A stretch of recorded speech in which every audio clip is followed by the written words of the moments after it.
જય માતાજી મિત્રો, આજે સવારમાં પાણી આવ્યું છે તો હેતભાઈ પાણી ભરવા વળગી ગયા છે.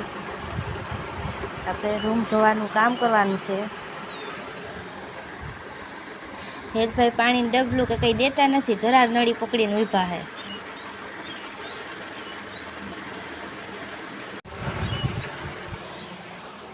આપણે રૂમ ધોવાનું એટલે બધું ઊંચું ચડાવી દીધું બેડ ઉપર. રસ્તાનો કાંઠો છે એટલે ધૂળ બહુ ઉડે, એના લીધે બે દિવસે રૂમ સાફ કરવો જ પડે.